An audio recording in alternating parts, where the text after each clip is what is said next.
Welcome once again to Unstoppable Mindset. Gee, I get to say that every time we do an episode. It is kind of fun.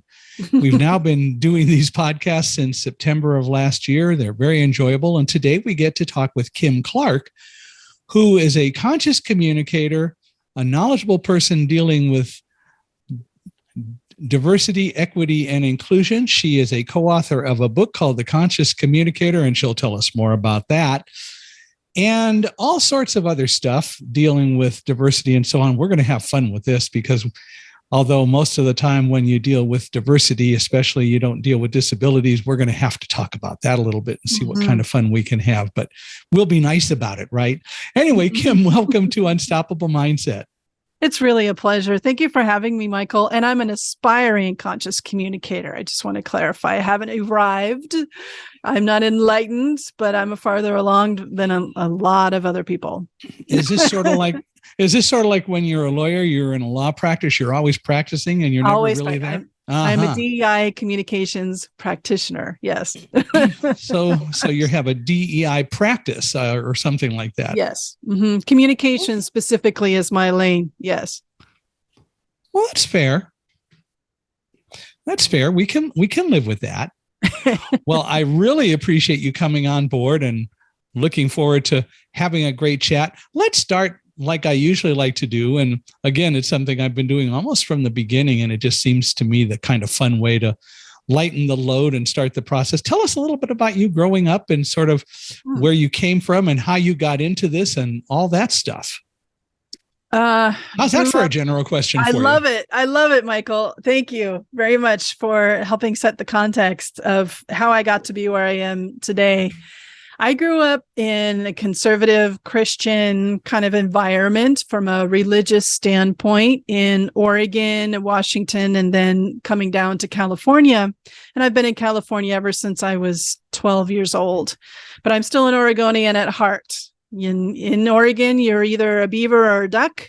Doesn't even matter if you went to those schools, and we are ducks in our family. So just to clarify that for any Oregonians that are listening.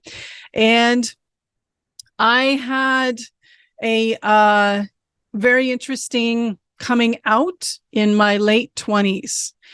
And from that experience, I produced a documentary called God and Gaze, Bridging the Gap.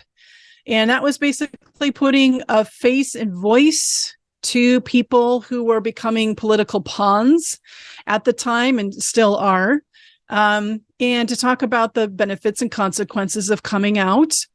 And when you say coming out, you mean? As LGBTQ plus. Okay, great. Just making sure. And then bringing in, pastors and people who are, a part of Christian or Jewish traditions and bringing in that perspective. And so I spent a lot of time showing that movie around all over the place for a few years. And that really catapulted me into how do I tie in social justice issues, equity in my work, no matter where I am. Shortly after the documentary, which was my happiest time and my poorest time. So I got into corporate communications, specifically internal or employee communications. And that's where you spend your time working with leaders, sending out emails, doing intranet work. So you're talking to the employees about what's going on in the company. You're setting up the company meetings, working with employee resource groups on setting up, speakers and those kinds of things. And at that same time, I started to bring in a mentor who became my teacher and coach. And I've worked with her for almost 20 years now. And she has been a diversity trainer for 40 years. And so while I'm learning and coaching with this mentor over these years, she's constantly talking about diversity, equity, and inclusion in the corporate space. And so I start pulling what I'm learning into my communication strategies. I'm like, okay, well, what is the role of a communicator and content creator in this diversity, equity, and inclusion space? And so I started implementing that and building the infrastructure of relationships externally with grassroots community organizations, as well as employee resource groups, et cetera. And it was tested when the Pulse tragedy happened in 2016 in Charlottesville, where employees came to me and said, we can't focus. We need support. Can we do something for employees? And so within a few hours, got together a virtual vigil, and I brought in my mentor. She's on speed dial. Everybody should have somebody on speed dial for these kinds of things. I'm on lots of clients' speed dial, but my mentor was my speed dial, and I brought her in, and we held a virtual vigil over Zoom in 2016.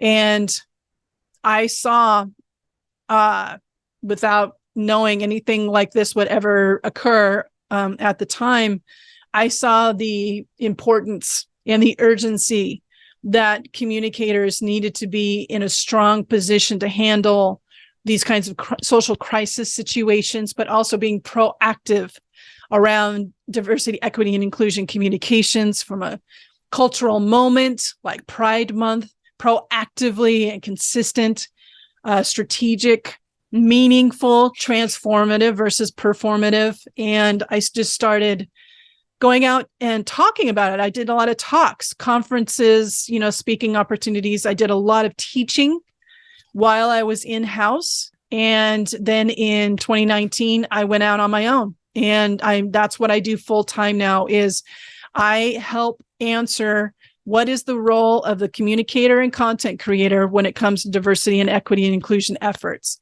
And so much, Michael, you've seen this, of DEI efforts, including accessibility, especially accessibility, is based in language and communications, channels, how accessible our channels are. That's all the role of the communicator. And so I'm honored to be a part of this work. And since the summer of 2020, when so many companies were posting social media statements of solidarity with the Black and African American community, I got really pissed off, because I knew, coming from the position and the experience that I had had for over a decade in corporate communications, I knew what was happening. It was a keeping up with the Joneses. It was, not wanting to be left out, but they did not understand the work that is behind those statements. And so I knew they were performative for the most part.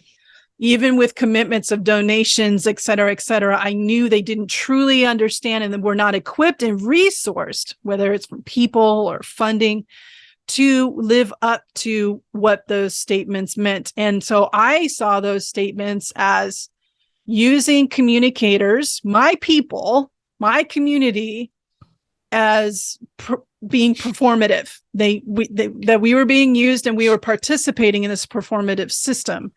And it just fired me up to say, I want to write a book about this, which led to the co-authoring of a book called The Conscious Communicator, The Fine Art of Not Saying Stupid Stuff. Yeah. I was wondering what you were going to do with that. And my co-author is Janet Stovall, who's a TED speaker. And so she's worked with CEOs of UPS. She's an executive speechwriter. So she knows that external part of communications. I know the internal part of communications. So we partnered up to write this book specifically for content creators and communicators, for them to understand their role and their responsibility in this work to become DEI social change agents in their organizations. Let me ask this. You said something that prompts a thought. We talk about diversity, equity, inclusion, and accessibility. That really misses the mark. What does accessibility mean?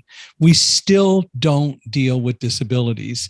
As a society, as a race, that is the human race in general, we don't recognize yet that disability does not mean a lack of ability. And the fact of the matter is that when we say DEI and A, it doesn't mean a lot, because what does accessibility mean? Do we talk about, for example, websites?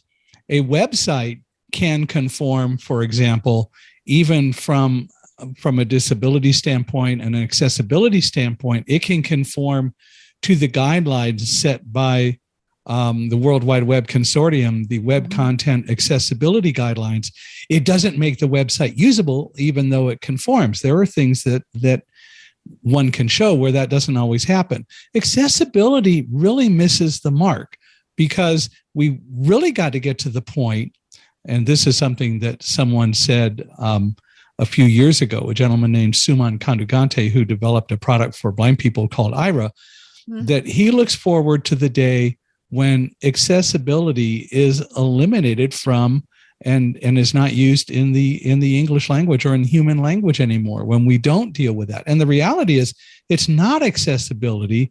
It truly should be inclusion and disabilities, for that matter. And until we change, and we should change how we view disability, because disability, as I said, doesn't mean a lack of ability.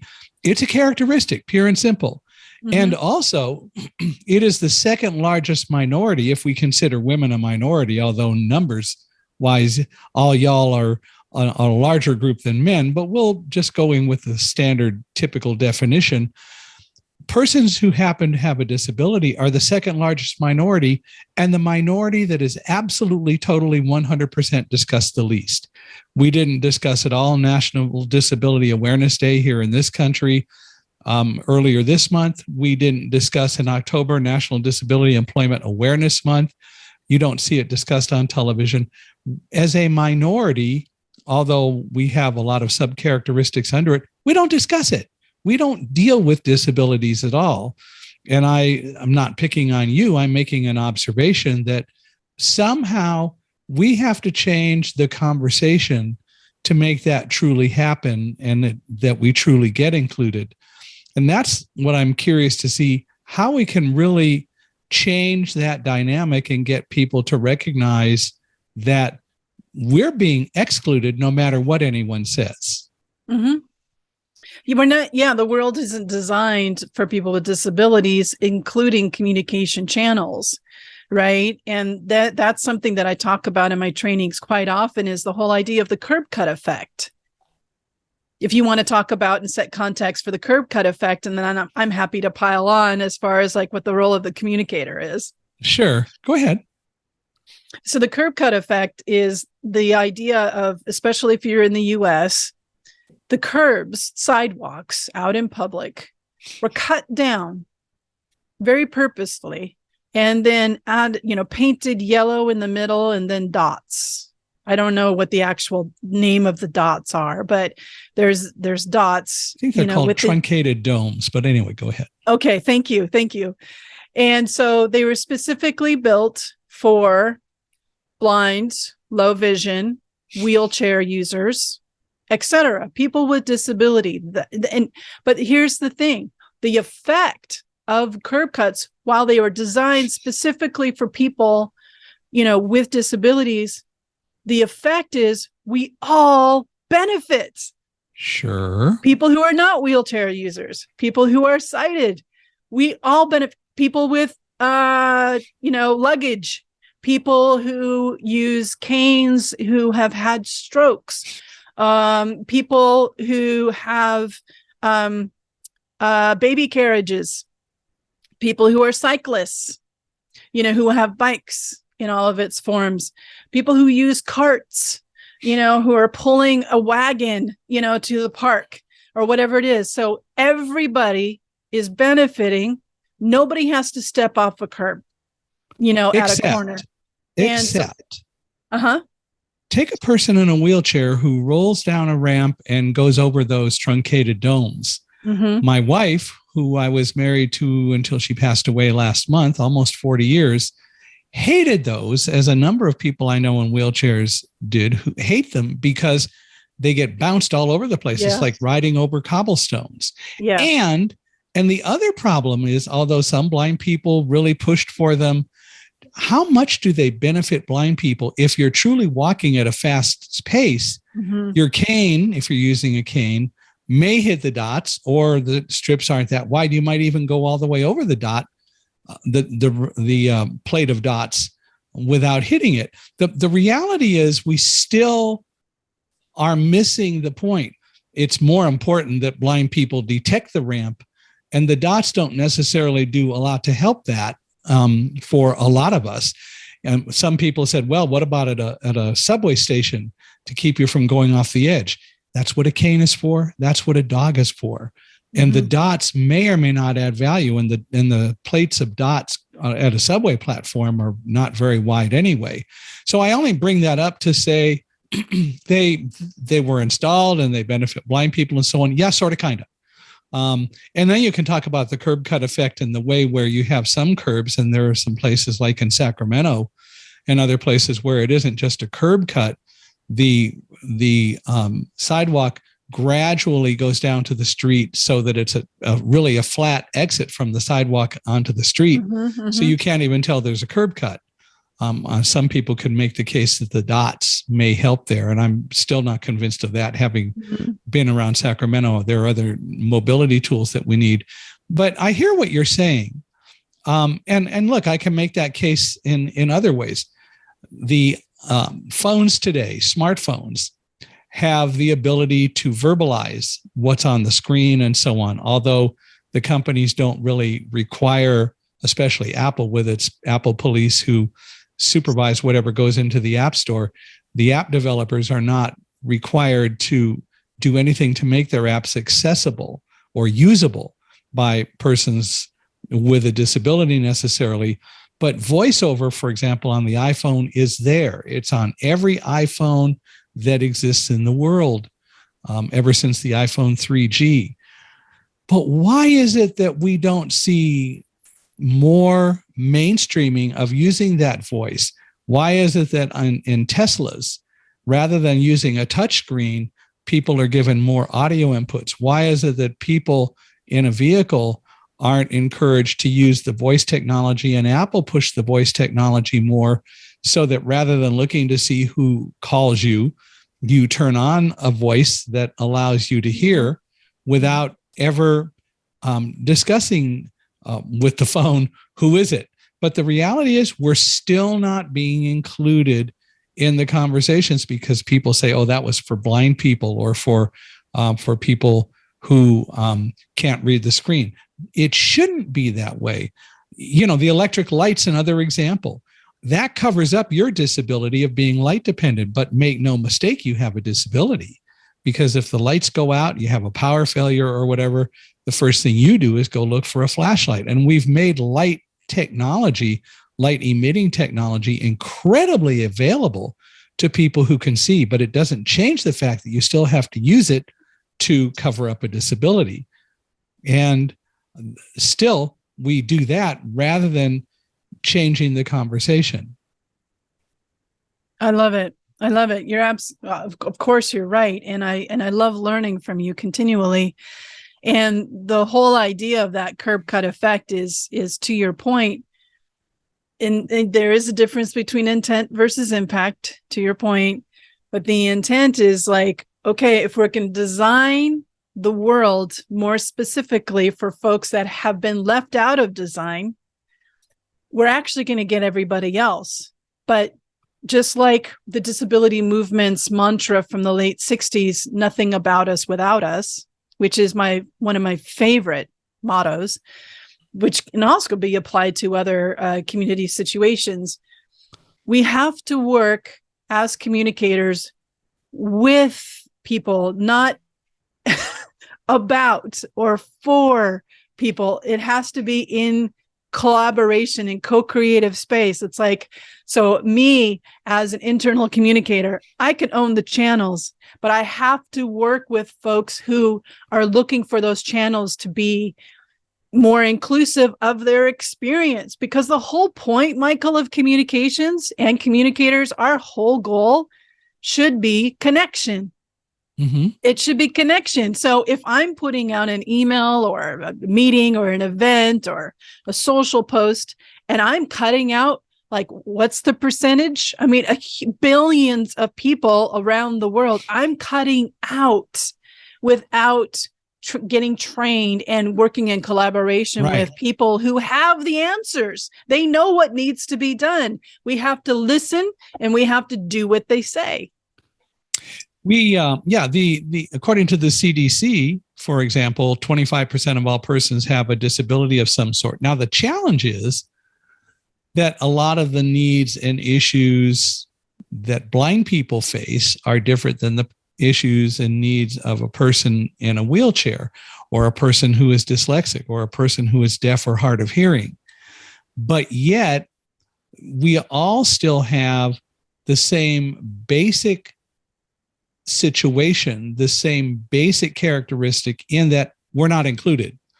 And it's difficult sometimes for different subgroups to get beyond individual needs to recognize that, but it is still where we have to go. We are dealing with so many different things. Just this year, the Department of Justice finally said that Title II of the ADA, Americans with Disabilities Act, applies to the internet. Why did it take 31 years from the time the Americans with Disabilities Act was enacted for them to say that in reality, the internet is a place of business, is a place of reasonable accommodation, and websites need to be made accessible? Now, my belief is that as people, even today, especially today, start to look at that, the reason for making your website inclusive shouldn't be because you're going to get sued, although it's there and we can't ignore that. Mm-hmm. But we should do it because it's the right thing to do. We include, as a result, up to 25% more people than we would otherwise have. But we don't tend to look at the fact that the cost of doing business should be inclusive of persons with disabilities. And it's not acceptable, and we need to really, make sure that we understand that in all kinds of fields of communications, that is completely unacceptable. Our internal websites, our external websites, our social platforms, it's completely unacceptable. I have a son and a daughter, and my son is autistic and low verbal skills and epilepsy. My daughter is dyslexic, and it wasn't really figured out that she was dyslexic until about second grade. And I know some people don't even know, that they're dyslexic till college, for example, or college age. And I'm seeing, especially my daughter, because she has more communication abilities than my son, I can hear from her of just like her view of the world is like this world, this school system, these books, etc., are not built for somebody like me. I have to figure out a way to create my experience given what the world has left me out of in designing. And so between the two of them and watching them trying to navigate the world is part of my motivation of trying to create more inclusive work spaces and places to set them up for success. Because my son, from an autistic experience, he sees the world differently, and he is experiencing the world different than what I can understand.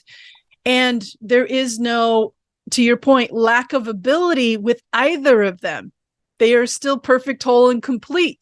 So what do I need to do as a dominant culture, as a white person, as a woman, as educated, college educated, like lots of privileges, and I have this platform and this gift to teach?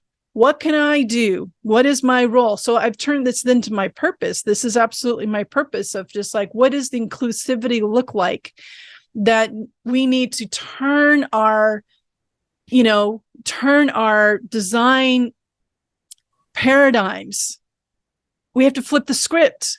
We have to flip the script and understand that we need to be designing from a completely different way than what has been done before in order to achieve what we say that we want. And that turns communications channels as well as messaging from performative to transformative, to where we can see the evidence of it. That's something my teacher and mentor talks about all the time. It's like, okay, you talk about you want inclusion, that you're an inclusive culture. Well, what's the evidence of that? So that's where I'm coming from too, is like evidence, action. What is, show me. show me, and that's especially rare in the kind of communications world, because we're all like, let me tell you about it. Let's talk about it.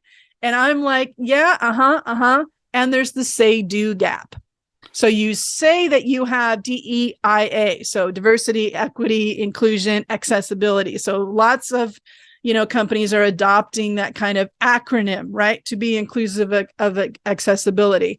But are you funding that across your organization, not just an employee resource group as an advisory, board or whatever it may be, but are you funding them, and are you hiring folks in your sales department, in your marketing department, in your IT department, in your communications department, hiring them?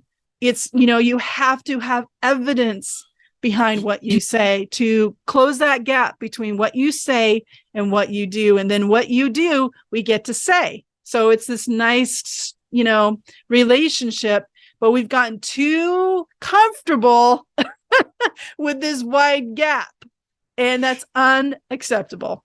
Well, and I go back to DEIA. My concern about A is it doesn't really address the issue of disabilities necessarily at all. And it doesn't need to be there. It should come under inclusion. Diversity should include disabilities, but it doesn't. Everyone has thrown disabilities out of the concept of diversity. You don't hear Hollywood talking about blind directors. We did see a film win the Best Picture award, and some good representation for deaf and hard of hearing this year at the Oscars, and that is great.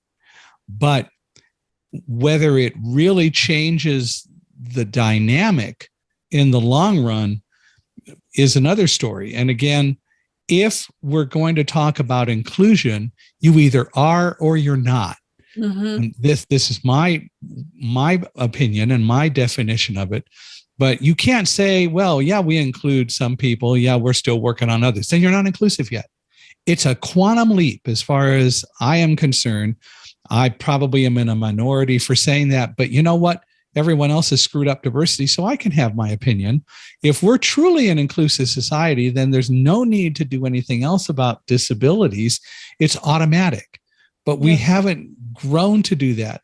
And another example that I would give you is, and I've talked to deaf people about this.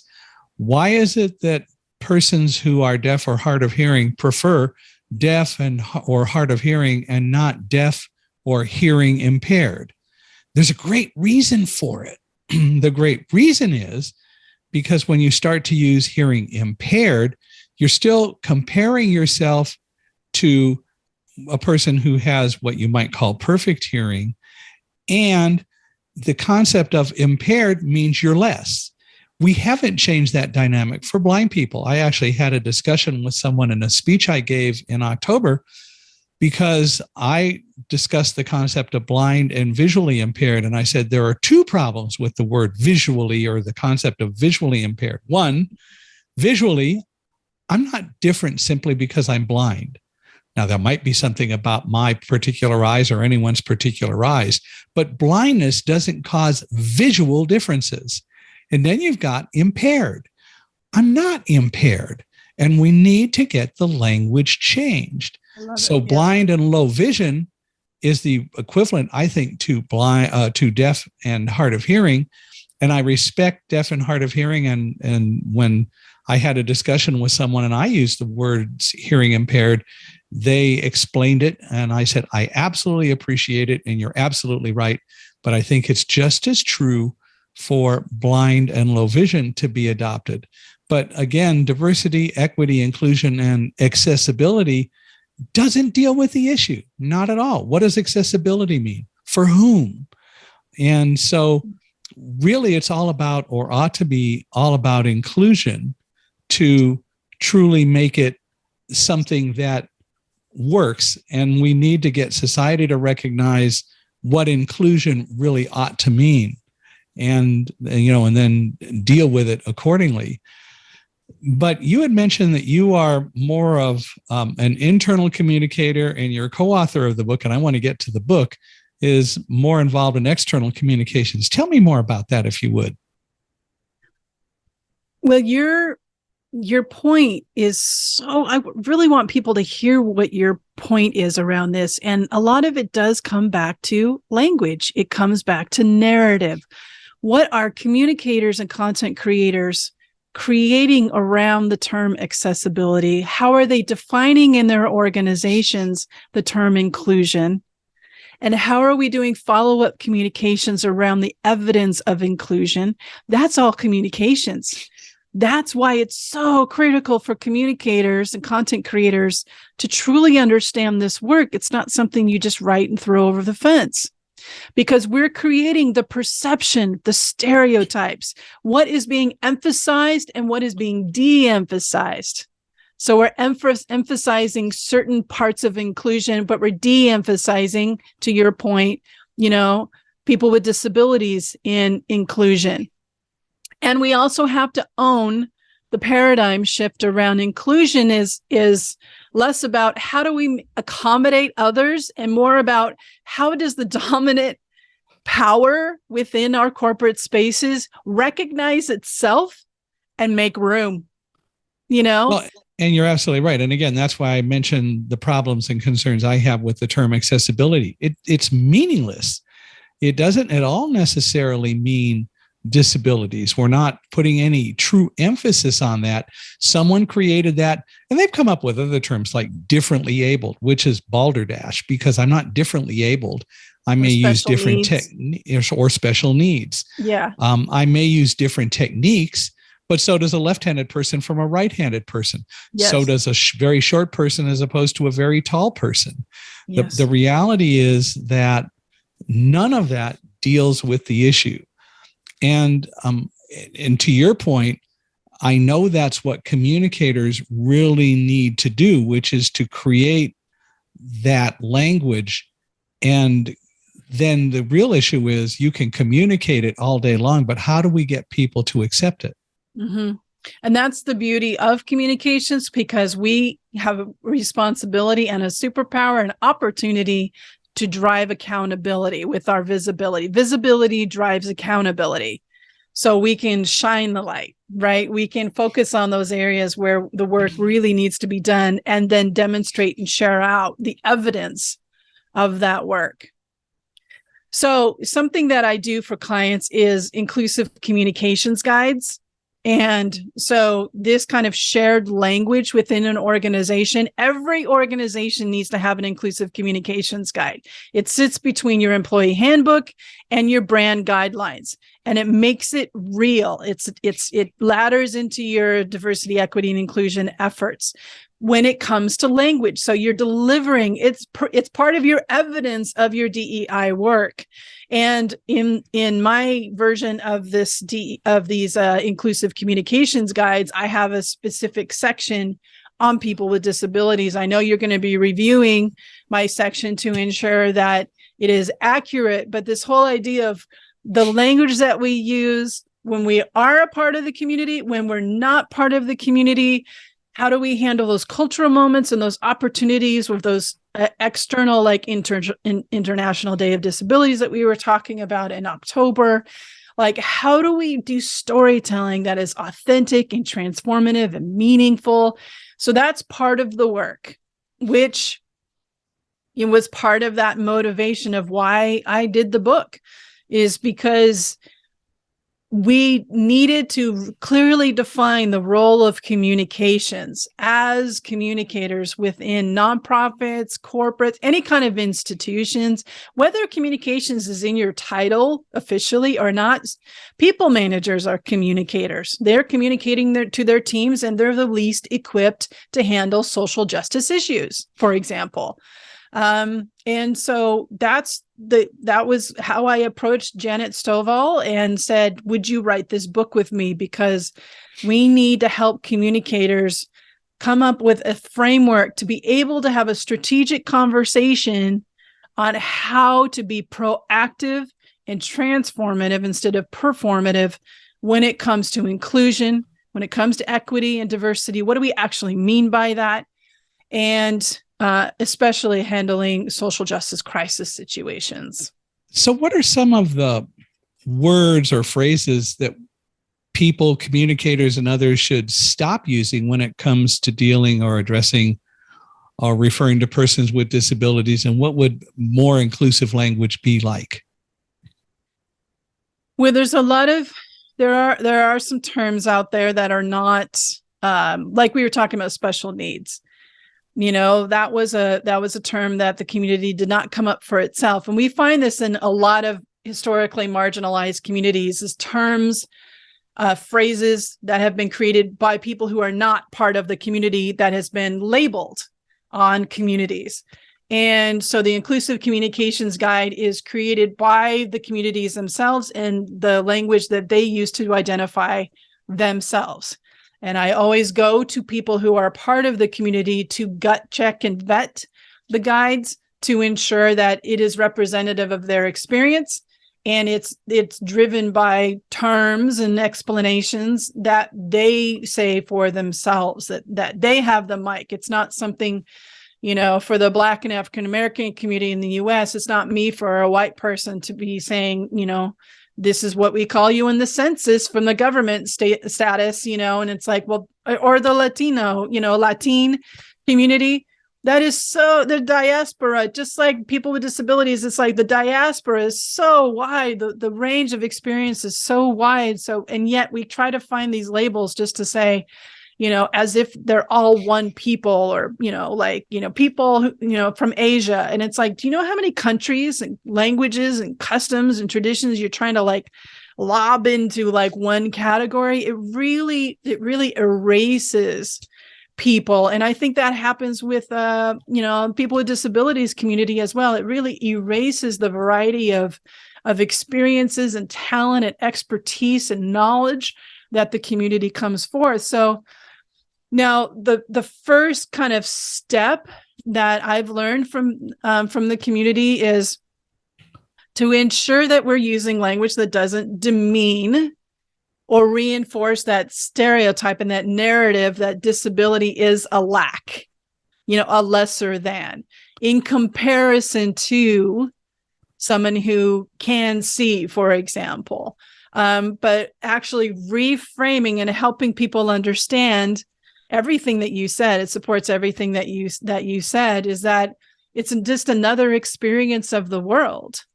And so, but to put the value on sighted people and say, oh, and we've talked about this, Michael, about accommodations and people managers being fearful of bringing somebody in and having to, have accommodations and think that it's going to be harder to work with somebody who's already created their way of getting through the world and they know how to do it. And it's like, just let me do it, let me do it the way I know that I'm set up for success and support me in that.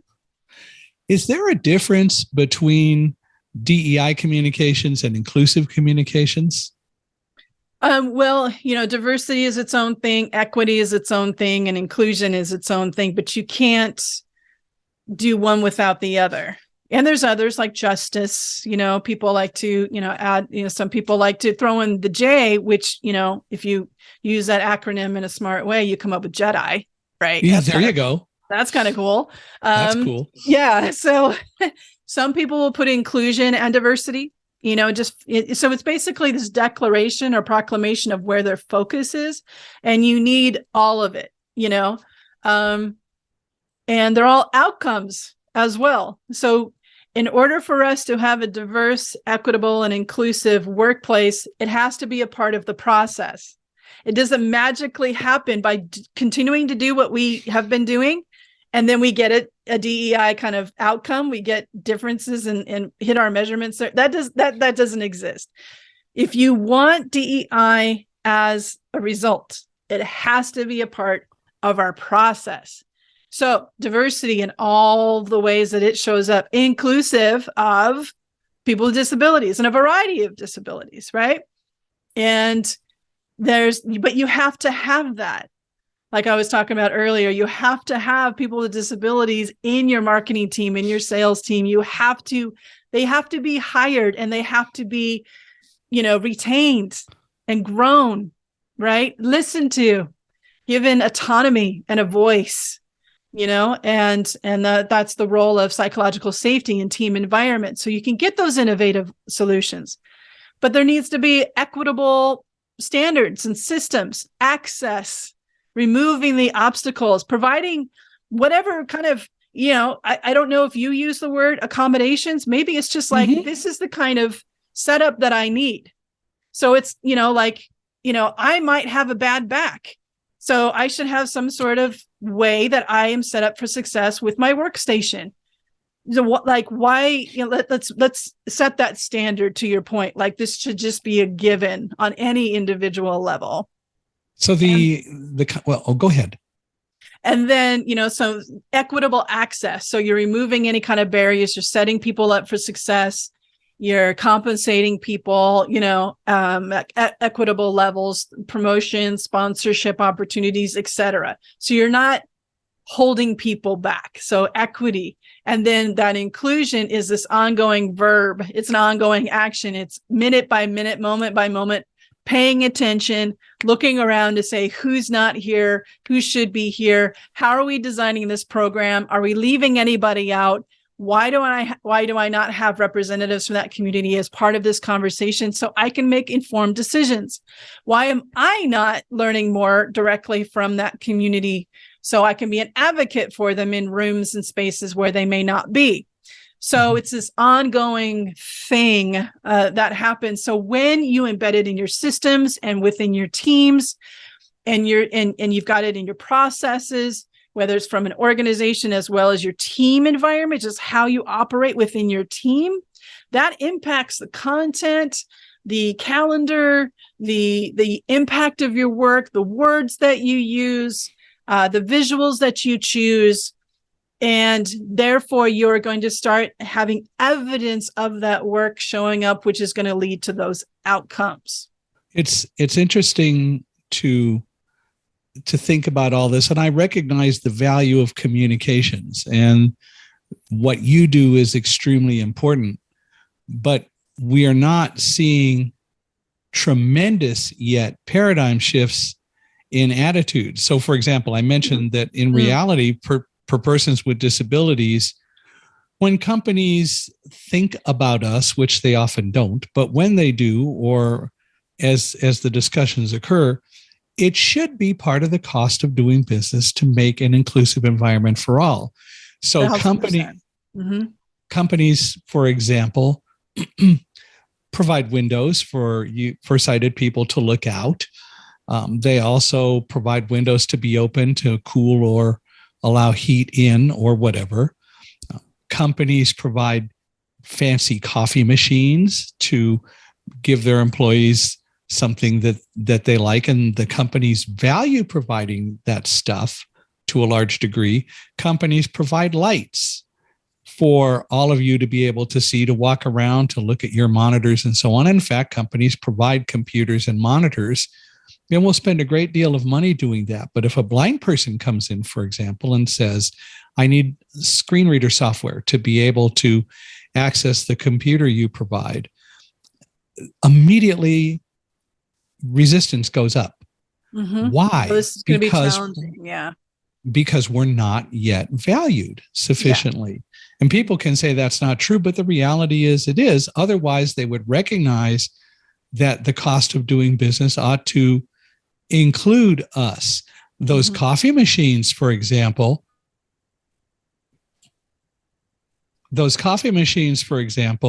are often touchscreen, which makes them harder to use. Now, there is a way for me to be able to use a touchscreen device by accessing someone who can read the screen, and there are services that do that. Then you get resistance again about even using those. We still have not come anywhere close to recognizing that persons with disabilities have the same, or ought to have the same, equal rights.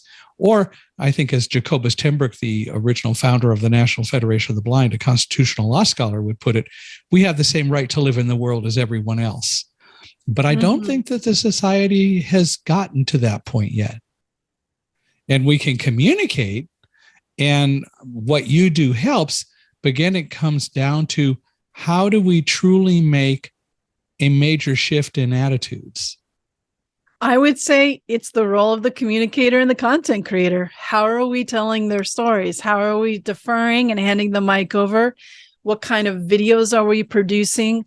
We have to be proactive in this and helping people understand what the opportunities are. So it's communication, it's telling stories, it's giving visibility and, driving that accountability, starting with our own channels. But, especially for those of us who are internal communicators, we have access to HR. These are our stakeholders and business partners. We have access to IT. We have access to customer care. We have access to facilities. I've had many situations where, I'll be working with a client and they're like, we are renovating our offices. And I said, are you working with various, people with disabilities in your design of your office spaces?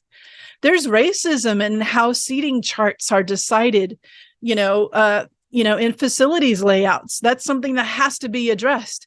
People who are wheelchair users cannot reach the mugs in the cabinet, in the cupboard. That's not okay.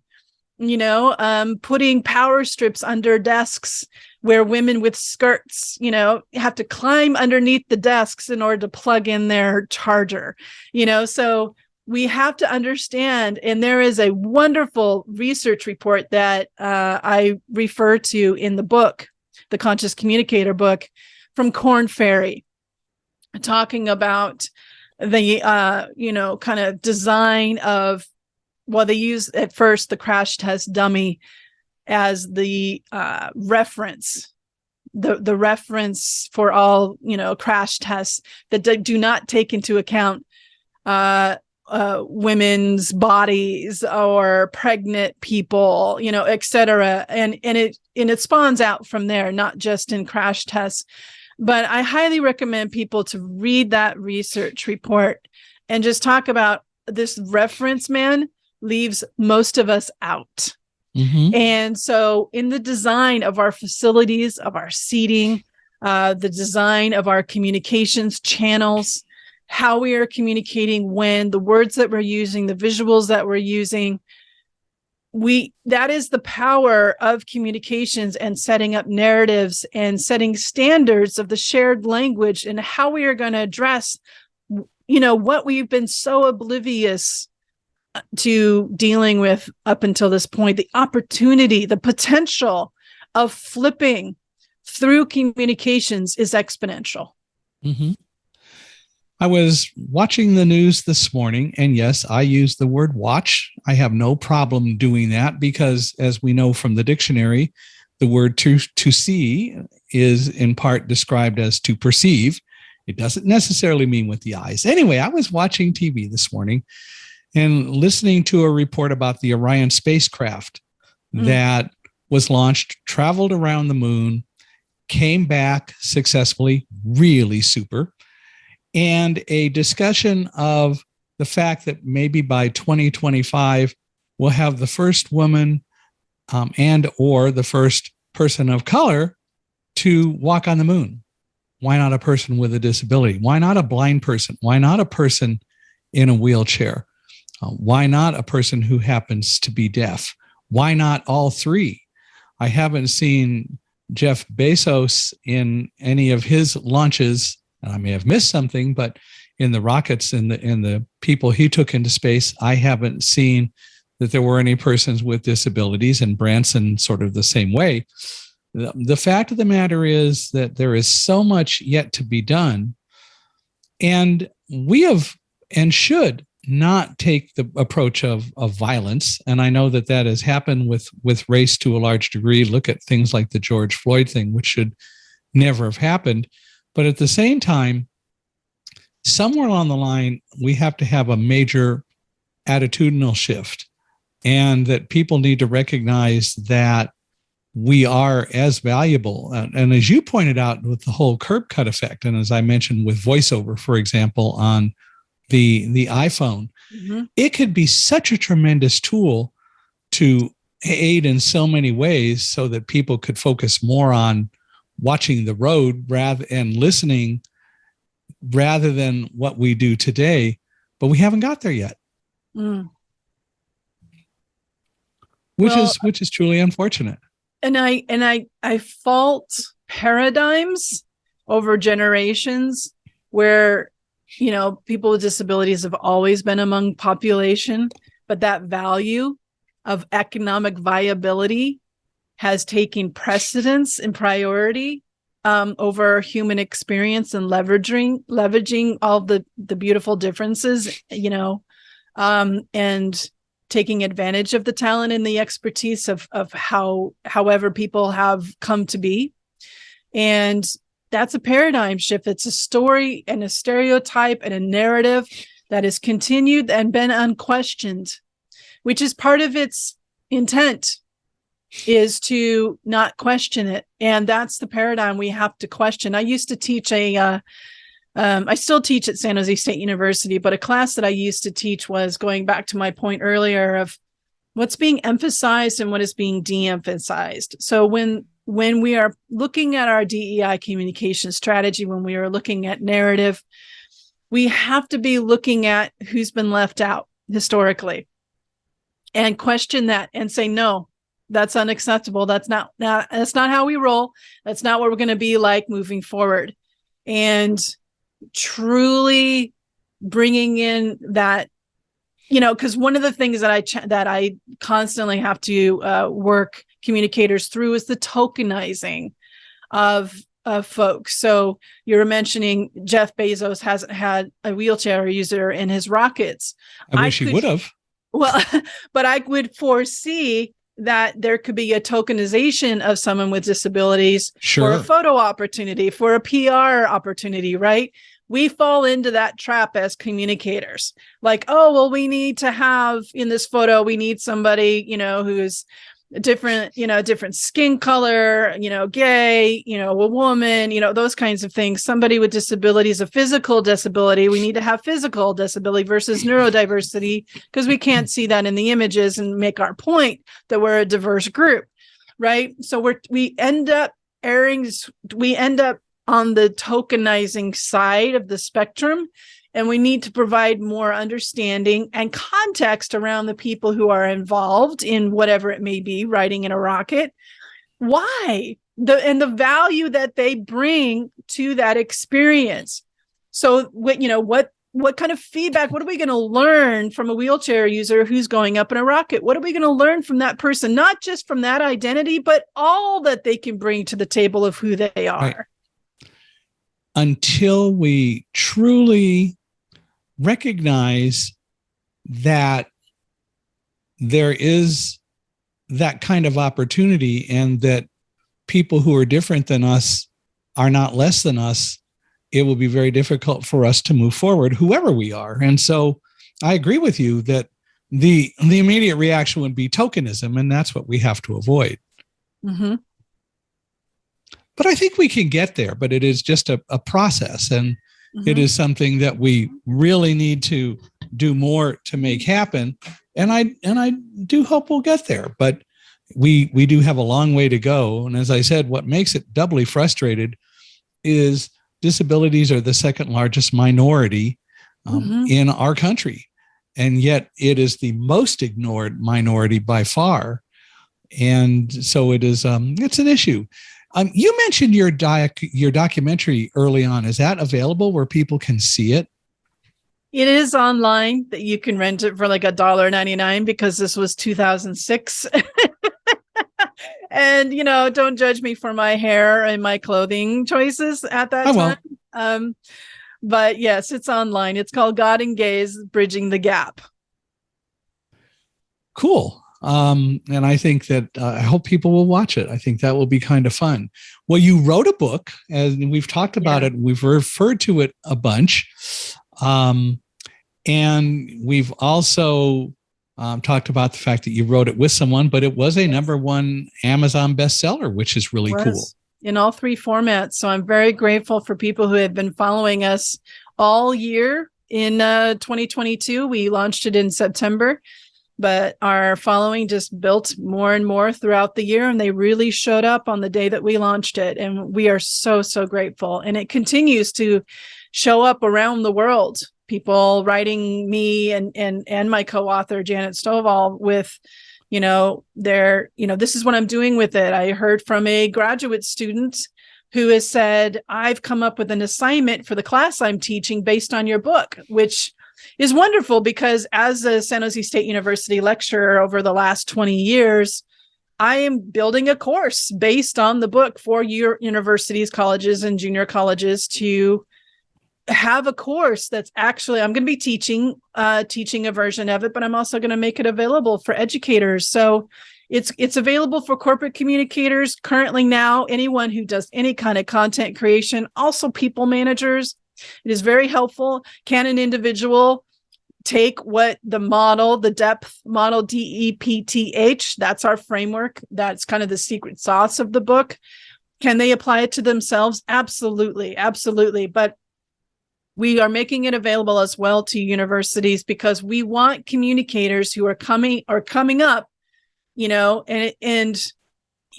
everyone is going to go to universities and colleges. I recognize that. So it's available for others. I will have online courses available. I will have a book club and a conscious communicator community that I'm launching. So there's all kinds of different ways to access the content and practice it with other folks, because that's you remember that I'm about action. I am about evidence.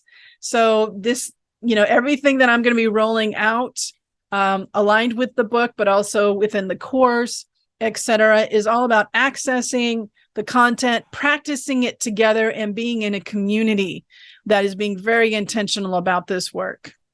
So what kinds of things do you teach to help people understand not to say stupid, what's the word? Stuff. That's it.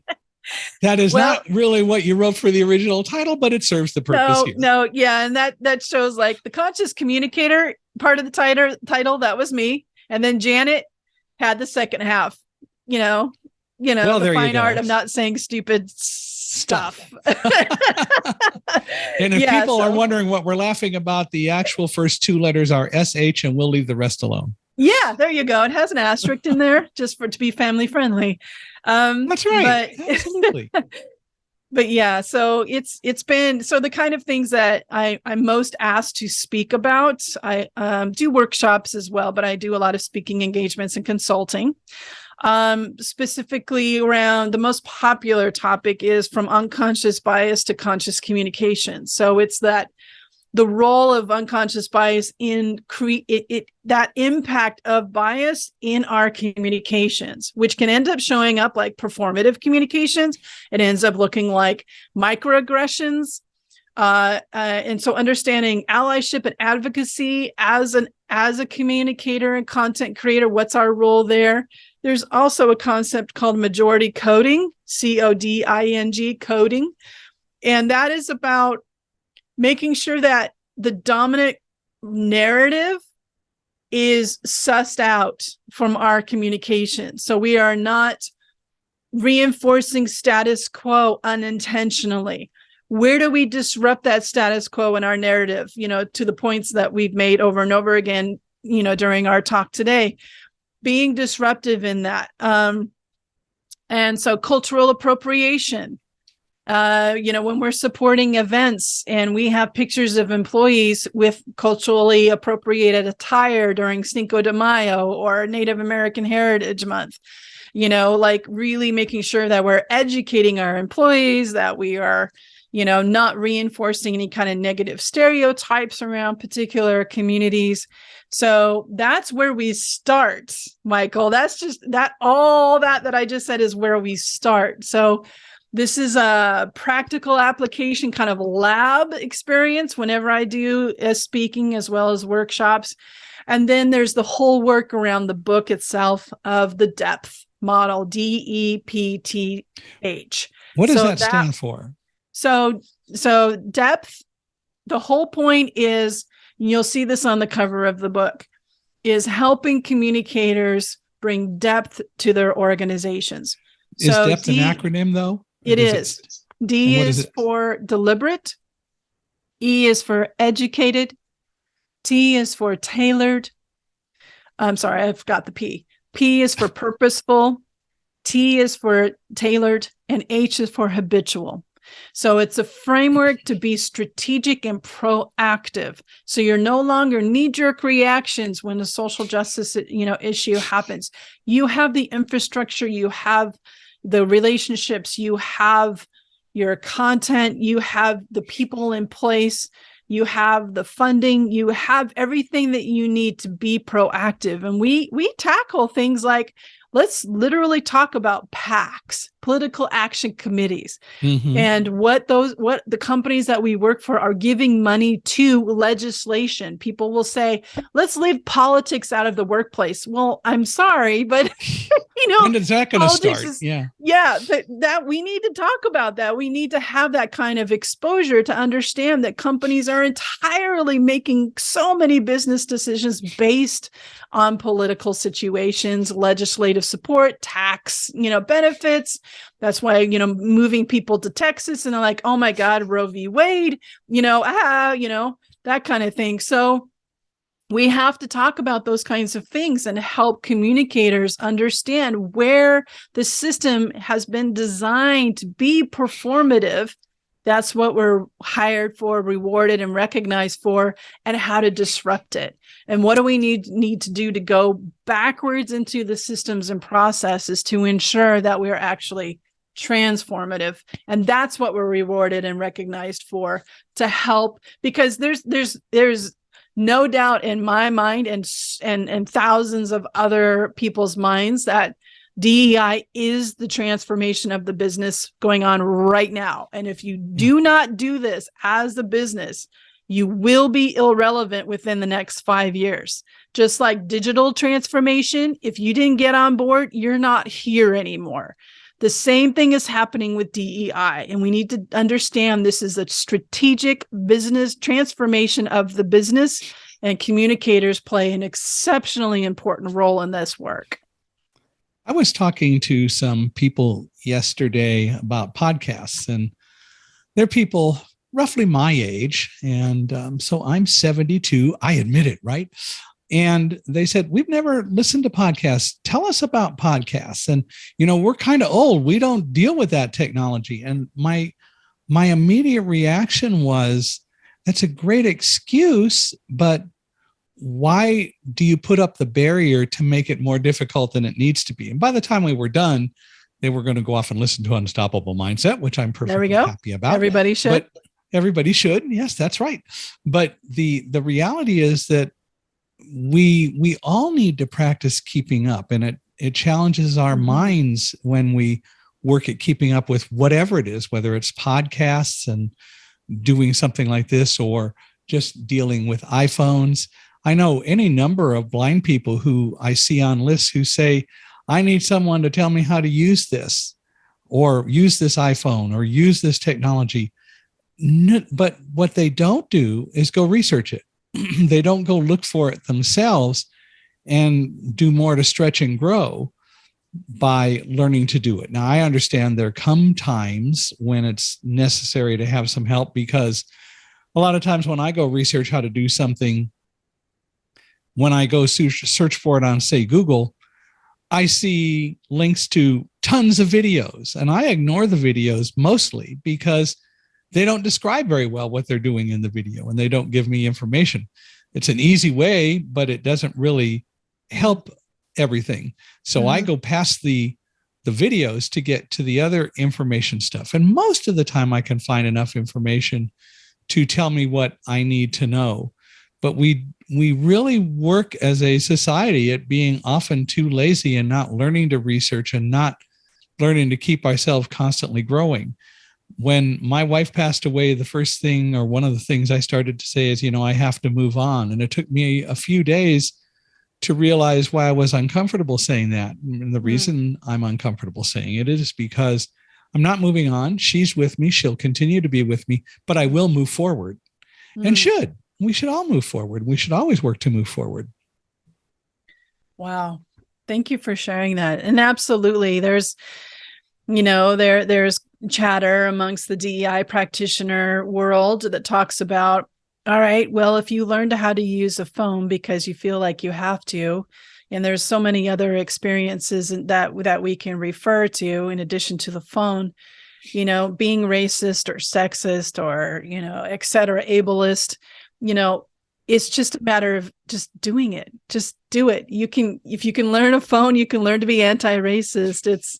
It's a matter of allowing yourself to learn and make room and space, for that learning, and seeing people with disabilities for their, humanity and what we have in common, and how needed and necessary everyone is in society in this work, and to move forward in that work. To your point, it's necessary, and it's just basically required as a citizen of the global earth. Really, it's just like, this is just who we are, and this is what we're about, and this is part of leading a very meaningful life, is doing that learning, no matter how uncomfortable it can be. It's the benefits are way outweigh the risks. You mentioned politics and all that, and one of the things I've read on a number of occasions are articles or commentaries about conversation, and that in our world where we have become such a fractured country when it comes to political views, especially in the previous administration, according to the people who write some of the things that I've read, we've lost the art of conversation. Do you think that's true, that we've really lost the art of conversation? How do we get that back? How do we learn to step back and say, hey, talking about differences and different views isn't a bad thing, as long as we keep it in perspective that everyone has the right to an opinion, but we do need to have a moral standard that we go by as well? Well, if we think about the workplace, and it comes from, the environment that we grew up in, and then we bring that environment to the workplace, and what we do not have are any kind of decent role models around having conversations outside of our comfort zone, because whatever environment that we were raised in, what was rewarded in the environment that we were raised in, and what we're bringing into the workplace culture is afraid to say the wrong thing. It's not only that we don't have any role models on how to foster a learning environment. We have terrible examples, not just that we don't have any, and then the ones that we have are terrible examples. Like, we only see that the options are calling out. For example, when there's a lot of options that we actually have in our tool belt to look at valuing a relationship with a colleague in a way that we can have maybe even healing conversations. But we're so rewarded within a capitalist corporate environment of getting it right the first time. Part of the bias of professionalism, which is an excellent article by Stanford Innovation Review, talking about the bias. They did the curb cut effect as well. But, talking about the bias professionalism, it shows up in perfection, for example, perfectionism.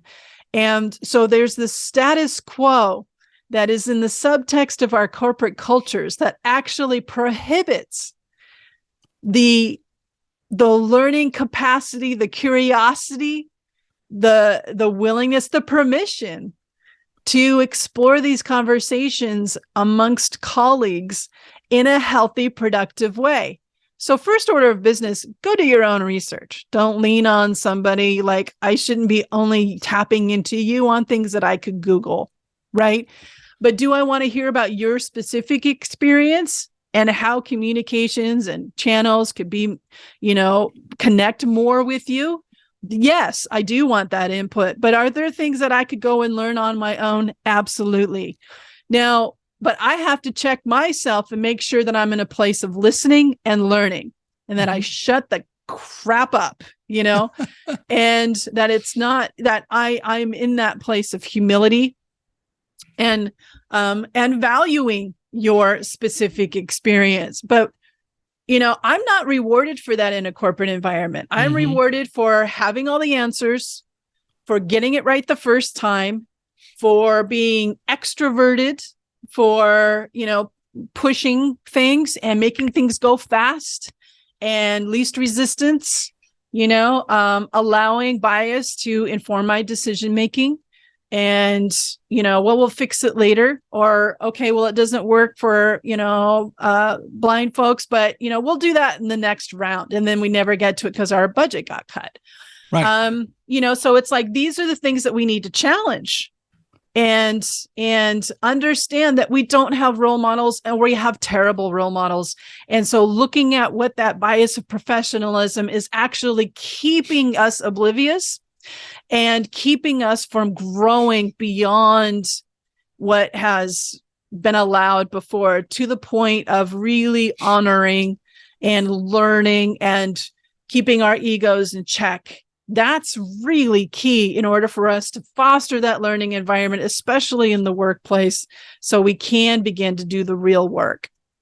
Well, the comment about, well, we'll get to it in the next round, immediately puts a value on one thing over another, rather than truly being inclusive.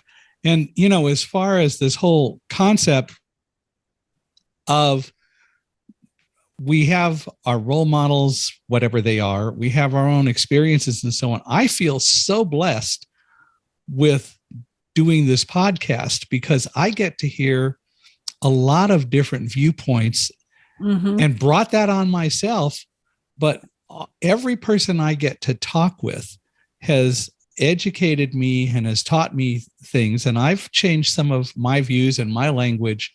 And I think it should be that way. And so for you, for example, you may go off and do more research after this conversation, and you may find some things that you question about what I said. I hope you'll come back and even if it's an email, that we talk about it, so that we both can come to consensus, which is what conversation is really all about. We may not agree on everything, but if we don't talk about it, we'll never learn. And I think that's so important. And leverage each other's strengths. So if I'm responsible for my communication channels and they're not working for you, I have that power and privilege to make the changes, but I don't know what to do. You have that experience and knowledge and stuff. So it's like, it goes both ways. It goes both ways. And I hear these, I have clients who have, who are saying like, okay, our leadership is all homogenous white males, for example, able-bodied, et cetera, et cetera. And but we're looking to them to make these decisions and make all these challenges. Well, they don't know the experience of the people that need to be more intentionally included in our culture. And so they don't know what they don't know. And they don't, exactly. And they're used to knowing all the answers. That's what they're rewarded for. They didn't get to that level because they're awesome at DEI, right? That was not part of their reward and recognition and promotion system that got them to the level that they're at. So I have some empathy for leaders, and budgets are moral documents. So they have budgets, decision-making power. They have resourcing decision-making power. So go to the people who have the answers, that know what needs to be done, and you fund them. Do what you have the power and the capacity to do, and learn from them, because they don't have the budget decision-making power. They don't have the resource decision-making power, but that's where you collaborate. That's where you leverage each other's privilege and power and influence and knowledge and expertise. You work together on this. So I can't expect, a CEO to have all the answers. And we should not expect that person, for them to feel like they have to have all the answers. I don't think we're setting them up for success, but we do have to set the expectation of, like, you do have budget and resourcing and decision-making power. You do have that. So you need to disseminate it in this way and empower the work to be done, and you're learning from it all through the process to be effective. You mentioned that your book was a #1 bestseller in all 3 forms. What forms? So we have hardback, paperback, as well as ebook. And in the spring of 2023, we will have an audiobook, which will be a slightly different take with more storytelling, etc. And so for those who have read the book, please leave reviews. please tell us your stories and how you're applying the book, because we will be using those reviews and storytelling as we record the audio book. So we really appreciate that. Did you guys publish it yourselves? It's a hybrid publisher called Publish Your Purpose that supported us. It was there was no issue in being able to bring them this idea. It was like a done deal. They understood the value and the importance of it right away. So we were able to control the creative aspects and, the content, etc. And then they did all the parts that we didn't care about learning about, which is, Library of Congress and ISBN numbers. And yeah, I don't want to do that, and we wanted to go quickly. So that's why we didn't go to New York, because that's 18 months to 24 months turnaround, and we wanted to move much faster. And so from writing, from signing with the publisher to publishing, it was actually 1 year, September to September. And again, the title is The Conscious Communicator: The Fine Art of Not Staying Stupid, SH*T. So pretty easy to find. By Kim Clark and Janet Stovall. Well, how can people reach out to you, especially now that you're on your own, and how can they work with you and so on? So my website is kimclarkcommunications.com, and I offer free strategic consultations for folks to, first have a conversation. But I do an awful lot of speaking, training, and consulting. And then, as I mentioned, inclusive communications guides, and I will be having online courses made available, as well as a book club. So get the book, join the Conscious Communicator community, and we're going to go through the book all next year together as a community. Well, that's as cool as it gets. And I hope people will do that. And I'm going to go work at doing that as well. I very much enjoyed doing this. And when people say, how long are your podcasts? They're roughly an hour. Well, we have now been doing this we've been doing this for a long time. We are now doing it for 77 minutes. And I think people have heard from us enough for today, but I'd love you to come back. I want to continue this discussion. Thank you, Michael. Thank you. And now tell us about so you had me appear on your webinar or your interview on YouTube last week. Tell us about that, if you would, before we go. So prior to the book launch, Janet Stovall, my co-author, and I put out the Conscious Communicator Q&A. And so we have a YouTube channel where you can go to and see how we interview each other based on questions that we would get from our clients. And so how not to be performative during Black History Month, or how to go beyond the land acknowledgement. How do you handle hesitant leadership? So we built this YouTube channel all around that. And since the launch of the book, I'm putting up interviews with illustrative experts like yourself, continuing to go deeper into the conversation. And so, yes, I am excited about putting that up and talking about how communicators specifically, we get into the nitty gritty, like the things that we talked about here. We go deeper, you and I, around specific practical actions that communicators and content creators need to do around making our messaging, our narrative, and the technical aspects of our channels more of a connection point and useful for people with low vision and blind. And how do people find the YouTube channel? The Conscious Communicator. So if you just put that in YouTube, if you just put that in YouTube, and then I have an Instagram called the Conscious Communicators, I believe is what the handle is for Instagram. Yeah. Okay. But I'm primarily live and active on LinkedIn, which is DEI Communications Kim Clark.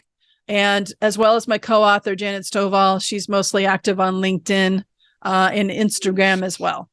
Well, we'll have to somehow inveigle Janet to come on and do one of these as well. I'm going to leave that to you. She's amazing. She's amazing. Well, thank you very much for being here. This has been, needless to say, fun, and I learned a lot and joyful, and it's great talking with you. So I hope people will give us a 5-star review after listening to this, even though it went a little bit longer than some, but time really passed. And You and I had a lot of fun, didn't we? Oh, absolutely, Michael. I really, really genuinely appreciate this conversation. And thank you for your support in sharing your experience and expertise with communicators, people who aspire to be conscious communicators. Thank you for all that you do. Thank you. Well, as I said, we'd love a 5-star review and rating from each of you listening to this. If you'd like to reach out to me, I'd love to hear your thoughts. Please do so. You can email me at michaelhi@accessibe, ACCESSIBE.com. We haven't really talked about Accessibe, which is a company that makes products that help make websites more usable. But we're really here to inspire this week and to teach us all that we can be more unstoppable than we think. You can also learn more about the podcast by going to our podcast page, www.michaelhingson.com/podcast. So, however, we'd love to hear from you. And wherever you are, we want to thank you once again for being with us and putting up with us for all this time, both of us. And once again, Kim, thank you very much for being here and giving us the benefit of all your wisdom and knowledge. What an honor to be with you, Michael. Thank you for having me.